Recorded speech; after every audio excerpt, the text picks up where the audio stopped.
வண்ணங்களை தெளித்து சந்தோஷமாக கொண்டாடும் ஹோலி பண்டிகையின் கதையை பற்றி பார்ப்போம். அசுர மன்னன் ஹிரண்யகசிபுவிற்கு ஆணவம் ஜாஸ்தியாக இருந்தது.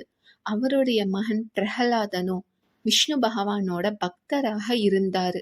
இது ஹிரண்யகசிபுவிற்கு பிடிக்கவே இல்லை.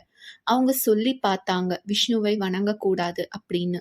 ஆனா பிரகலாதன் கேட்கவே இல்லை. அதனால ஹிரண்யகசிபு பிரகலாதனை கொல்வதற்காக பல முயற்சிகளில் ஈடுபட்டாங்க.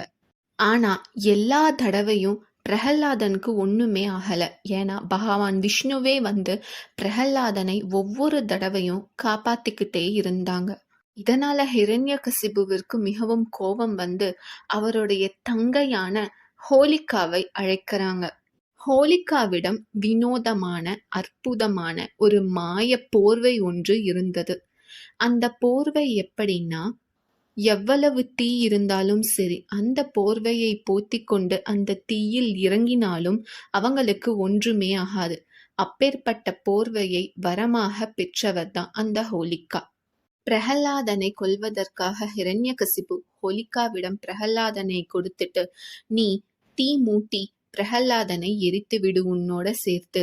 நீ எப்படியும் போர்வை வைத்திருக்க, அதனால உனக்கு எந்த பிரச்சனையும் வராது, பிரகலாதனும் அழிஞ்சிடுவான் அப்படின்னு சொல்லிட்டு ஹிரண்யகசிபு சொல்லி அனுப்புறாங்க.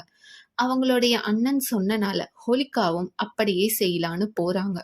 விறகுகளில் தீ மூட்டி விட்டு அந்த போர்வையை போத்தி கொண்டு ஹோலிகா தீயில உட்கார்றாங்க. அதுக்கப்புறம் பிரகலாதனை எடுத்துட்டு வந்து அவங்களுடைய மடியில் உட்கார வச்சுக்கிறாங்க.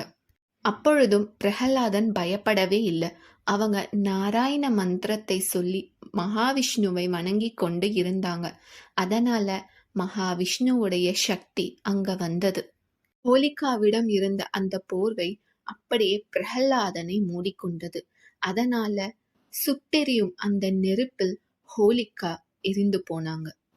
ஹோலிகா பல லோகங்களில் பல சாதுக்களை ஹிம்சை செஞ்சவங்க.